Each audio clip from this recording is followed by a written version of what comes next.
Chinese people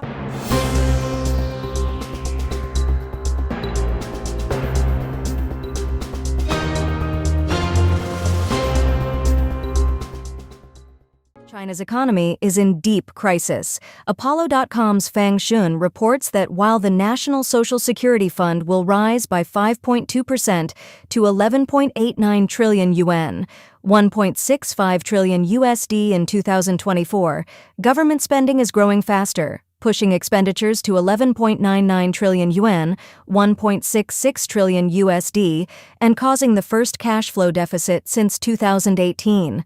This deficit is expected to reach a record 5.7 trillion yuan, 790 billion USD, in 2025. The ongoing U.S.-China tariff war has worsened the situation, damaging exports, increasing costs, and creating financial instability. The government's efforts to close the gap with fiscal subsidies are under pressure, and ordinary citizens are feeling the strain as the economy teeters on the edge. The Wall Street Journal reported that surveys show more than 40% of flexible workers in China, including food delivery men and online anchors, choose not to participate in domestic pension insurance. If pension confidence continues to erode, the economic and social consequences could rival those of the real estate crash or the export downturn. The drag caused by the demographic structure is real, but policymakers are increasingly alarmed by voluntary non-participation. Surveys show that more than 40% of flexible workers, including food delivery men, online anchors, and freelancers, choose not to pay pension insurance. Many are required to cover both personal and employer contributions, with a total rate of 20% of their income. For most, this account is simply not cost-effective. Although the Communist Party of China has tried to promote the pension point system and the third pillar personal account system, progress has been slow and the effects have been limited. Shenzhen designer Chen Hui said, "If the rules reward people who don't pay, why should we keep paying stupidly?" This sentiment is also spreading on social media, though related topics are often censored. The pension issue is also impacting the financial market. Last year, the National Social Security Fund was forced to reduce its holdings by 120 billion yuan in assets due to reserve fund usage in various regions. Its role shifted from a long-term buyer to a net seller, further dragging down market confidence. The Wall Street Journal concluded that in the future, to assess China's economic confidence, don't just look at steel production or export figures, watch pension cash flow. That is the key indicator of whether the government can still honor its promises. Ordinary Chinese people can't stand it. In the Sino-US tariff war, ordinary people shouldn't focus on who will win or lose, but on how this conflict will directly affect their wallets. Let's break it down into three aspects: exchange rate, assets, and exports. Yiwu Trend, a well-known financial self-media outlet inside the Great Firewall, analyzed the situation and proposed three possible scenarios for the exchange rate. The first scenario, and the most optimistic one, is that the exchange rate stays at around 7.4. The second scenario, which aligns with the predictions of international investment banks, is an exchange rate between 7.8 and 8. The third scenario suggests the exchange rate could break into double digits, which would be a severe depreciation. Which scenario actually happens depends on three key factors: the outcome of negotiations with the United States, the strength of domestic stimulus, and hedging policies. Last December, the central bank stated that monetary policy should be moderately loose, but the actual decisions still depend on economic data. In recent months, the central bank has been withdrawing liquidity. About 300 billion yuan has been pulled back, and even in recent days, liquidity is still being drained. The intensity of the policy is far below expectations, with no major stimulus in place. Whether production capacity in Dongda, presumably referring to eastern China, or a specific region factory, can be successfully transferred to markets outside the United States. If all three conditions are met in the best way, the RMB could stay around 7.4. But if only one condition is fulfilled, the exchange rate is more likely to fall to 7.8 or even 8. The second impact is on asset prices, and it's very direct. Don't believe people who say the effects of the tariff war have already been absorbed. That's simply false. When capital faces major uncertainty, it tends to flow into safe haven assets. The recent sharp increases in the prices of gold and U.S. Treasury bonds reflect the anxiety in the market. For example, the price surge in gold around April 3rd was a direct response to growing uncertainty. The mechanism behind this gold rush is quite clear.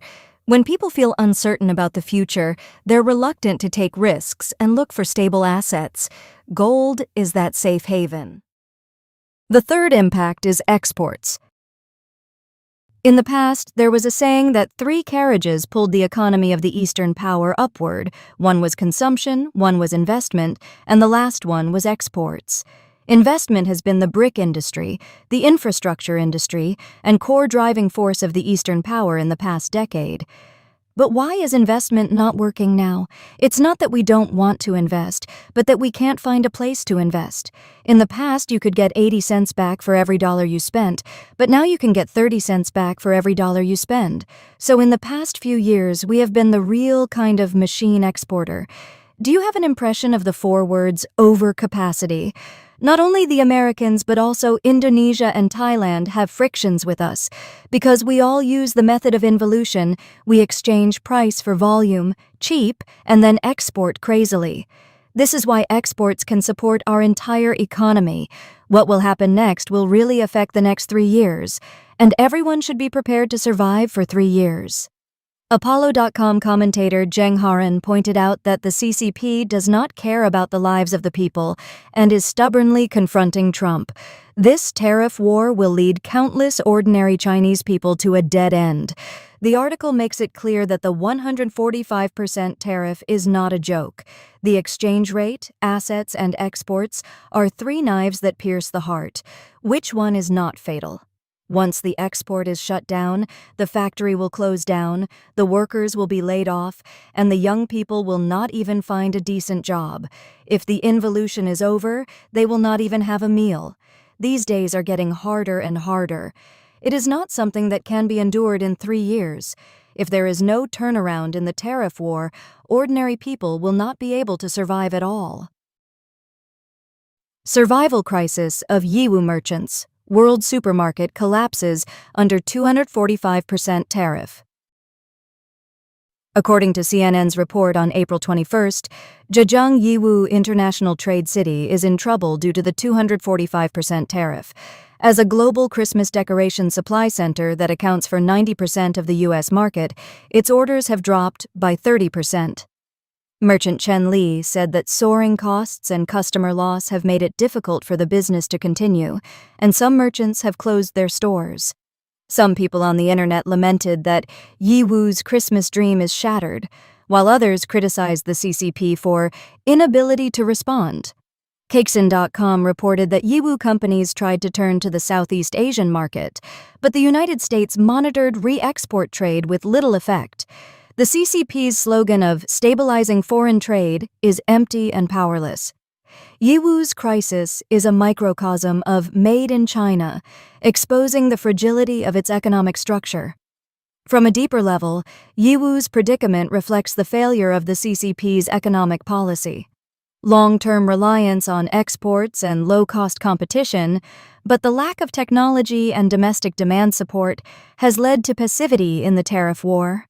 Some people predict, if Yiwu collapses, the winter of China's economy has just begun.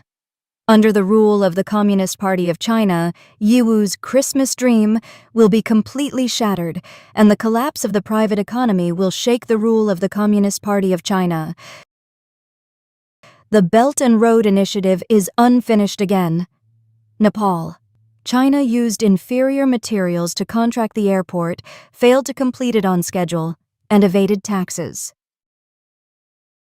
According to a recent report, an investigation report released by the Nepalese government on Thursday showed that China International Engineering Corporation, which contracted the Pokhara International Airport project, used inferior construction materials when building the airport, failed to pay taxes, and failed to complete the project according to specifications.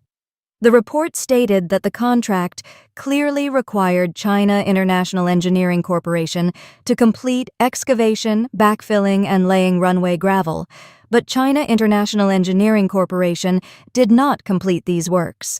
The report added that China International Engineering Corporation also charged fees for unfinished work. Investigators stressed that all corrupt bureaucrats and politicians involved in this large-scale corruption case must be punished. Pokhara is Nepal's second-largest city. The airport was built with a 20-year loan from the Export-Import Bank of China. China hailed the Pokhara airport as a flagship project of its Belt and Road Initiative. Beijing's famous business community used to be bustling with people, but now the streets are deserted. I love Beijing. What's going on recently? Brothers, this is a night market. Why is the night market, which was once bustling, so deserted? There is no business at the stalls, and there is no business in the shops. Why is it so deserted? Is there going to be a war? You said that China's population is not small at 1.4 billion, so why don't you see anyone coming out? From 8 o'clock in the morning until now, let alone opening, there is not even a child. Affected by the overall economic environment in China, Beijing is becoming more and more depressed. A large number of shops have closed down, more and more people are fleeing Beijing, and many restaurants have no customers, and the situation of workers seems to be even more serious. According to reports, some part-time workers in Majuqiao are facing the dilemma of 1 day full and 3 days hungry. Today we will talk about related topics. Let me show you how difficult it is to run a physical business now. This is why I don't recommend you invest in physical stores if you have some spare money. I live in a community in the East 5th Ring Road of Beijing. As soon as I leave this community, these 3 stores are all closed. They have been closed for more than half a year, and they have not been rented out yet. In this hot pot food supermarket, a plate of beef or something costs 70, 80 or more than 100 yuan, which is very expensive. Who comes here to buy? These are ordinary people. These 2 stores have been vacant for more than 2 months, but they have not been rented out. The location is very good, next to the community entrance. You see, this one is newly rented out, selling flower tea. I don't even need to think about it. It will definitely not make money. Who drinks tea? Who buys flowers? 4 or 5 stores near my community have closed down, but it is still open. There is another empty store here with a large area of 246 square meters with upper and lower floors. I tell you, there is no store in this area that has been developing stably for a long time. Beijing Zhongguancun Entrepreneurship Street was officially opened in June 2014. It used to be very lively here, but now there are no people on the street. The blogger said in the video that Zhongguancun represents the forefront of Beijing's technology. He experienced the glory days of Zhongguancun and was shocked to see it become empty in just a few years. It's really good. This bookstore is still there, called China Bookstore, but this Zhongguancun Entrepreneurship Street has completely failed. There is also a security guard with a red hoop. All the people in Zhongguancun Entrepreneurship Street have moved away. It used to be very lively here. Majuqiao in the southeastern suburbs of Beijing is a job-seeking spot for migrant workers looking for odd jobs. There is a saying in Beijing that, if you are in trouble, you must go to Majuqiao. However, in recent years, Majuqiao has seen a situation of too many people, too few jobs, and lower wages, reflecting the current dilemma of the mainland's employment market. Have you ever seen a labor market at 4 a.m.? This is the most inclusive place in Beijing, Majuqiao. Can you imagine it? The most common people here are 50 and 60-year-olds, and a backpack is enough to hold all their homes. When it is below zero on the street at 4 a.m., some people are still asleep, while others have already carried their life bags. Here, a breakfast of 5 or 6 yuan can fill their stomachs. After all, only when you are full can you have the energy to work. Today, the lowest wage is 130 yuan for 8 hours and 260 yuan for 12 hours. You can do express delivery sorting, mud removal, and brick moving as long as you have the strength.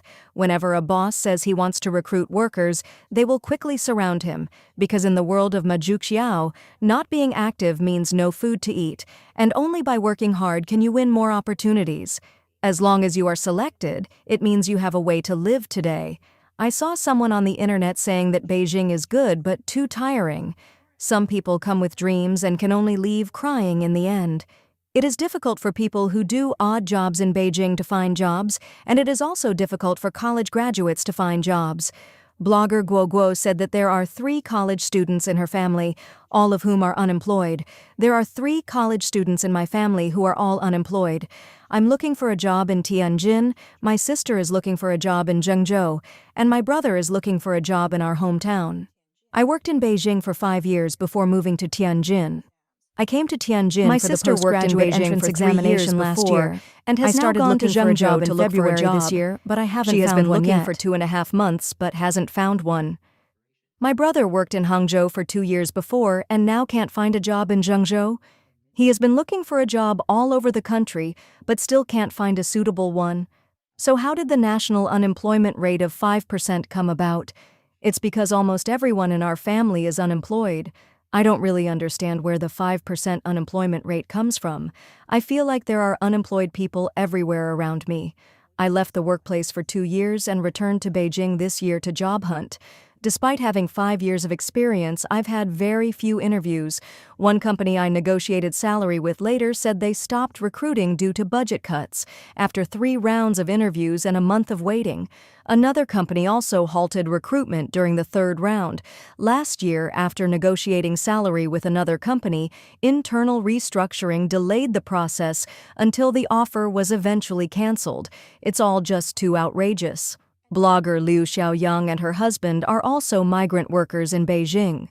At the end of 2023, they spent all their savings, paid a down payment of more than 1.8 million yuan, and borrowed 2.8 million yuan from the bank to buy a house within the 5th Ring Road in Beijing.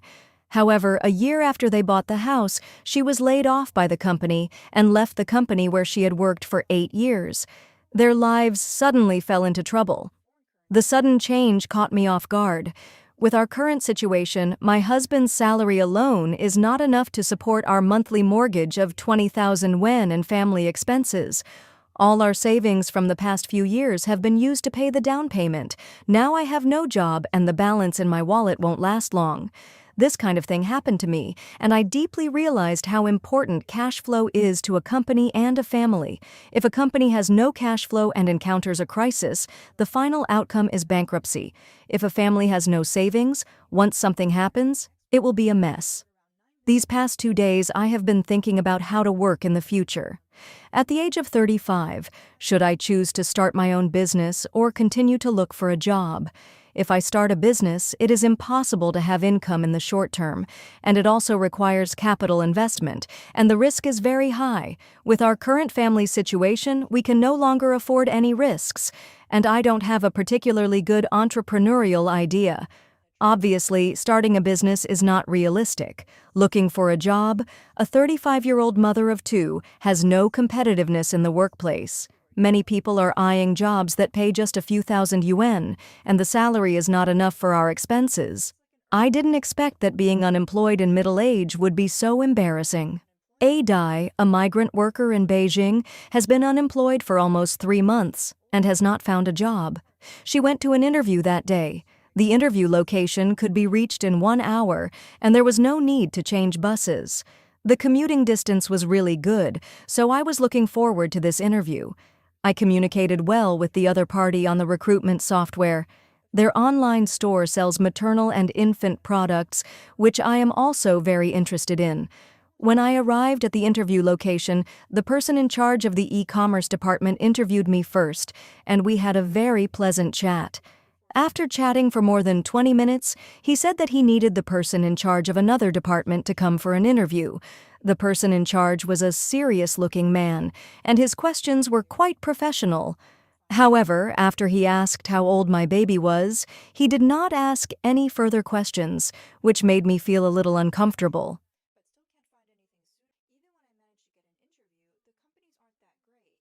And even for not so great companies, the